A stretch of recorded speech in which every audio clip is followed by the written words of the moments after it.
Kulikuwa na hint offside, lakini ukiondoa hint offside kulikuwa na foul pia. Panzu since mechi ya kwanza ya nusu finali ya shirikisho mwaka jana, kiwango chake nadhani kimeshuka, hakijarudi kuwa juu.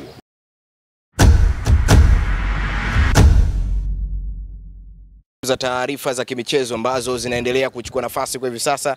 Mimi naitwa Ernest Singano. Kubwa zaidi ni baada ya kutamatika kwa dabi ya Kariakoo, maneno yamekuwa mengi sana kwamba dabi hivi sasa imekosa mvuto. Ni aheli ya Yanga na Azam, ila si wekundu wa Msimbazi Simba na Young Africans. Nikasema nifunge safari kuja kumtafuta kamanda Geoffrey, mchambuzi wa soka, kwa namna ambavyo ni kwa namna gani ameiona taswira ya Simba, lakini pia kwa upande wake dabi ilikuwaje. Lakini kumbukwe tu na yeye pia akivaa usika ya uashabiki, yeye ni mshabiki wa Simba, ameumia kiasi gani. Kamanda, upo vizuri? Kwema, nakuaje? Mambo yanaenda vizuri kabisa. Fresh kabisa.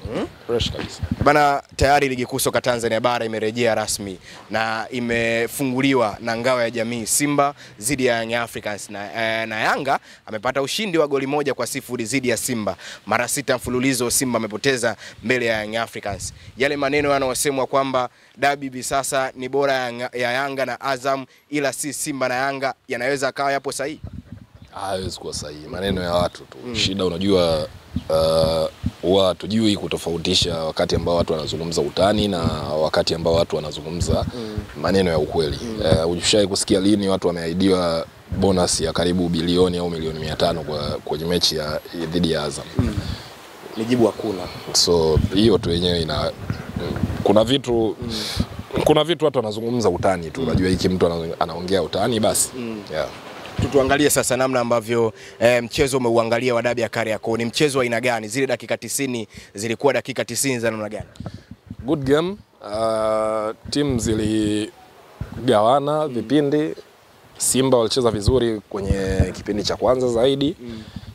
Yanga hawakuwa brilliant in terms of kudominate mechi kama ambavyo tumezoea kuona, lakini moja kati ya ubora wa Yanga ni kwamba kama hawato kudominate, wana uwezo wa kutengeneza chaotic moments ambazo they are enough kushinda mechi, and that's what top players are there for. Kwa hiyo ni nzuri kwao kwa namna hiyo kwamba whether hawakudominate mechi or not, lakini walifanya vitu vya kutosha kushinda hiyo mechi, na ndio eneo lao la ubora hilo. Tuangalie sasa kwa upande wa Simba. Unadhani Simba jana walifeli wapi kwenye dakika 90 kuruhusu tena bao moja mbele ya Young Africans? Walifeli kwenye mbinu. Mbinu za Fadlu zinaisaidia timu kushambulia kwa nyakati fulani, lakini ni mbinu ambazo zinatabirika, kwa maana kwamba build up yao iko very slow. Kwa hiyo inawapa wapinzani nafasi ya kurecover na kujenga defensive shape. Lakini pia Simba wanashambulia kwa idadi ndogo ya wachezaji, to the extent kwamba zile moments ambazo wanatengeneza za brilliance zinakuwa hazina enough punch ama variety ya kuwatoa walinzi ama kipa wa Yanga mchezoni na kuwatengenezea Simba faida. Kwa hiyo hiyo ni changamoto ambayo inakuja kwenye mbinu, lakini wachezaji wenyewe, especially the senior players ambao wamekuepo, Dennis Kibu, Mpanzu, Kapombe, hawa ni wachezaji ambao ukubwa wao unatakiwa uendane na moments. Kwa hiyo mimi lawama ziko namna hiyo, kwamba nalaumu mbinu za kocha kwamba zinakuwa, unajua unapokuwa una build up slowly, maana yake ni kwamba timu ile ambayo unacheza nayo inapata muda, yani unakuwa unawapa room ya kujipangilia upya, na mashambulizi yako yanakuwa yanakosa nguvu ya kutosha ya kutengeneza kitu ambacho kinaweza kuwa na madhara. Ndio maana hata unapoona kwamba wana build up wa Mkwala pamoja na Kibu wanapigiana 1-2 ile, alafu Kibu anajikuta kwenye sehemu ambako anatakiwa finish, anashindwa kufinish. Kwa hiyo ni kocha, lakini zaidi kwa wachezaji pia. Faldu, hivi sasa wapo ambao mashabiki wa Simba wamemkatia tamaa kwamba hatoshi kuendelea na kikosi cha Simba. Ni kweli hizo lawama hivi sasa anastahili kupewa Faldu Davis? Mechi 4 za dabi ya Kariakoo hajafunga bao lolote katika kikosi cha Simba anapokutana na Young Africans. Ni sahihi mashabiki wa Simba kumkatia tamaa Faldu Davis? if we are talking kwenye muktadha wa dabi, they have a point kwa sababu kama tayari ushafungwa dabi 4 na makocha wa 4 tofauti, there can be little hope kwa dabi ya 5 ambayo itakuja. Yani wewe ni kama unajua unapita hii njia afu kuna vibaka wanakukaba wanaiba simu. Kesho unapita hapo wanakukaba wanaiba simu. Kesho unapita hapo wanakukaba wanaiba simu. Tutaanza kuuliza wewe kwamba bwana huoni njia nyingine ya kupita, unaona hii tu.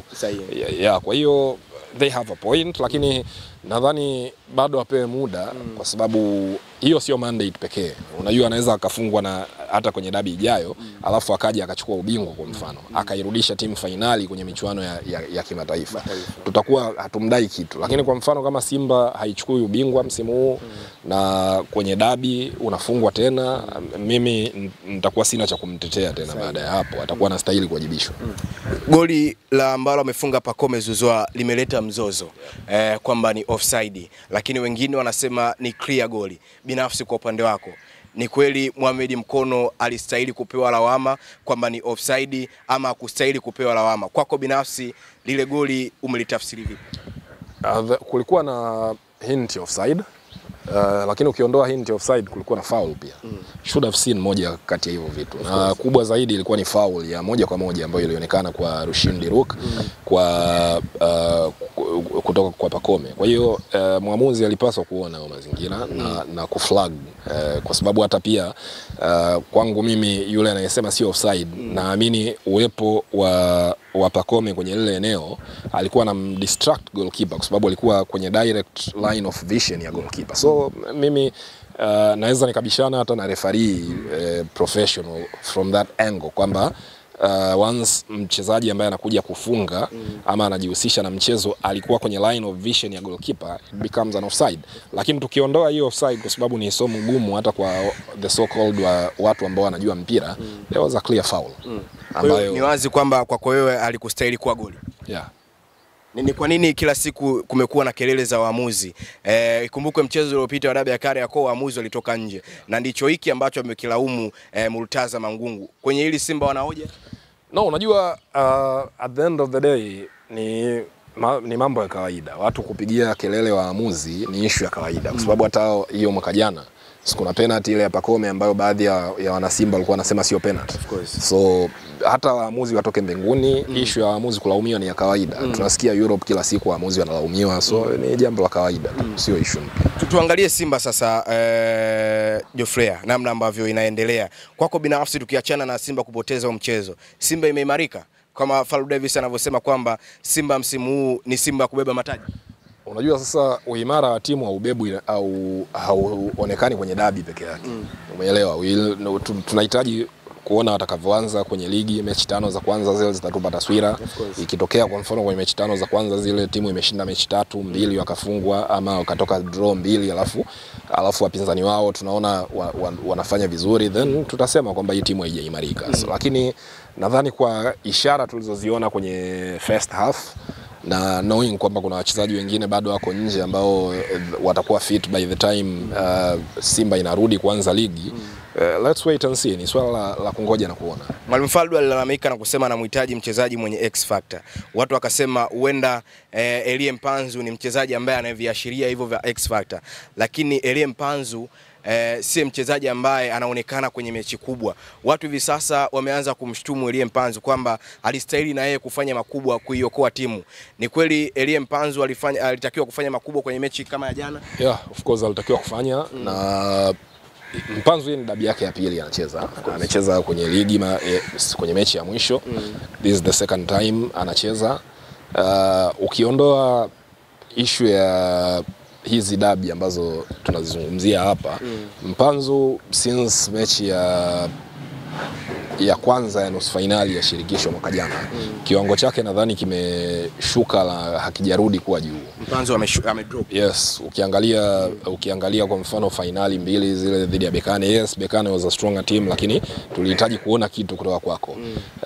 Hata nusu finali ya ugenini tulihitaji kuona kitu. You're talking of mechi dhidi ya Singida kwa mfano kwenye ligi, kuna mechi dhidi ya Singida kwenye kombe la FA, kuna hiyo dabi yenyewe. Kwa hiyo naye, and of course bado ni mapema kwa sababu nadhani amekuwa kwenye team for less than a whole season. Kwa hiyo huu ni muda ambao tunahitaji kuona vitu kutoka kwake. So of course will be patient mpaka dabi nyingine itakapokuja Disemba, lakini anapaswa kujua kwamba ana deni na wana Simba kwa sababu anamwamini na we all know kwamba ni mchezaji mkubwa.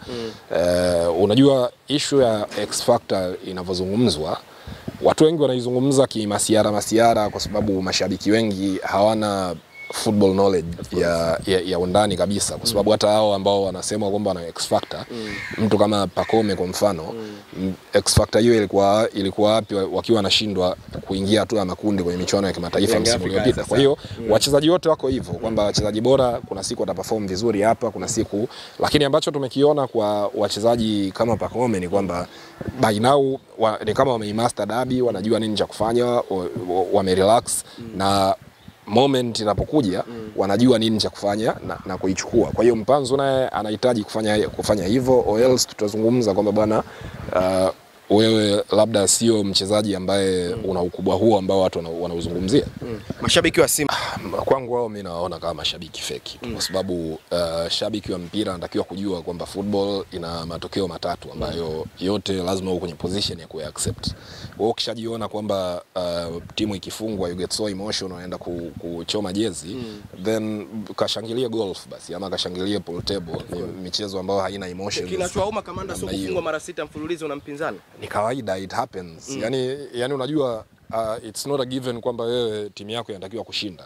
Imetokea kwamba Yanga ameshinda mechi 6 mfululizo, well and good. Ile siku Simba watashinda nao na maisha yataendelea pia, kwa sababu wewe ukiwa shabiki wa mpira lazima uwe kwenye position ya kukubali matokeo kwa jinsi yalivyokuja, kwa sababu mpira ukishachezwa matokeo huwezi kuyabadilisha, na kama matokeo huwezi kuyabadilisha ni kiasi cha kuamua kuwa mvumilivu na kusubiri mchezo mwingine utakapokuja.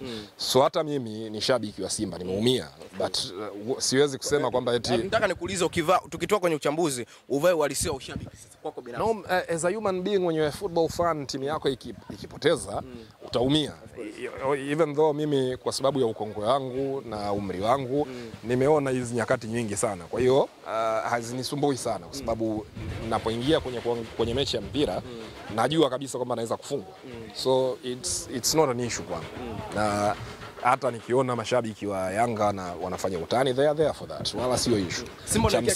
Cha msingi ni kwamba wewe kama shabiki wa mpira lazima uwe na uwezo wa kuvumilia matokeo. Hata ikifika mechi 20 wamefungwa, doesn't matter, kwa sababu si timu is Arsenal, Man United, so watu wanazishabikia. Arsenal lini mara ya mwisho amechukua kombe? Nani umemwona anachoma jezi ya Arsenal? Sasa kama jezi ya Arsenal au ya Manchester uchomi afu unachoma ya Simba au ya Yanga, maana utakuwa mnafiki wewe. Yaani wewe unahisia sana na Simba, lakini huku kwingine ndo wewe wa kwanza kununua jezi ndio unajisifia. Sio kwamba wewe pia umepita pita zako uliona kwamba wanachoma jezi. Haujaona hiyo clip? Ni ujinga. Yaani wewe nguo ununue mwenyewe kwa hela afu uchome, si utoe msaada. Basi kuna watoto yatima wengi hawana nguo, wewe unachomaje nguo? Mimi kama Mkristo ambaye na wajibu wa kusaidia wale watu wenye uhitaji, ukichoma nguo, mimi naona wewe unafanya dhambi kwa Mungu, unakufuru kwa Mungu. Uchome nguo kwa sababu timu imefungwa tu. Tuangalie Simba anaelekea kimataifa. Hii haimpi pressure yote, na tayari ameondoka leo hii asubuhi, lakini Young Africans usiku huu wameanza safari. Simba hii haimpi pressure yote? No, mimi kama shabiki wa mpira I'm telling you kwamba kama inabidi Simba ifungwe ama itolewe kwenye michuano ya kimataifa ili viongozi wajue kwamba kuna tatizo la kufanyiwa kazi, let it be. Mimi wala hata inisumbui. Acha hata huko kimataifa waende wafungwe hata 5 ili tujue kwamba bana hii timu bado. Kwa hiyo kwa sababu sometimes kupata matokeo average hakukupi picha halisi ya nini ambacho kimetokea. Wewe leo hii unaweza ukawa kila siku kichwa kinakuuma, unapiga Panado, kichwa kinatulia. Kesho unaamka tena kichwa kinauma, unapiga Panado. Kwa hiyo zile Panado zinakupa imani kwamba wewe huna tatizo kubwa. Kumbe una pressure ambayo siku ya siku inakuja, hata hizo Panado zenyewe hazikusaidii, tunakwenda kufukia. Sasa sometimes unaweza ukaenda kimataifa huko ukapata matokeo average tu, kule mkatoka bila ama ukafungwa 2-1, ukaja nyumbani hapa watu wakashangilia kwa Mkapa pale, wakakubeba ukashinda, timu iko sawa. Lakini wanakuja Yanga tena wanakugonga. Wanakuja Azam, unang'ang'ana hivi, unapata ka ushindi kako kama mchongo. Wanakuja mechi ya marudiano, mnapata sare, unaukosa ubingwa. So kwangu mimi tatizo lionekane mapema, litatuliwe ili huu msimu ambao tunashindana tuwe nafasi ya kuachieve kitu. Ni kama Simba ifanye vibaya kimataifa. Kama timu haiko imara, acha wafanye vibaya, tujue kwamba timu ina tatizo, kuliko kujipa false impression kwamba hii timu iko sawa, alafu tunakuja kuliona tatizo kwenye dabi nyingine, inakuwa tatizo lingine, inakuwa dabi ya 7 sasa. Bana kamanda, tumezungumza mengi sana ya kimichezo kwa leo. Shukrani sana ndugu yangu, na tumaye tutakuja kuzungumzia mengi ya kimichezo, lakini ligi kuu soka Tanzania bara inarejea leo. Inarejea. Nimeona leo KMC wana mechi. Nitaenda KMC pale nione timu ya Masio Maximo inachezaje. Timu ya Ibrahim Wajibu Migomba. Manake mimi ni mkazi wa Kinondoni, kwa hiyo na interest na KMC.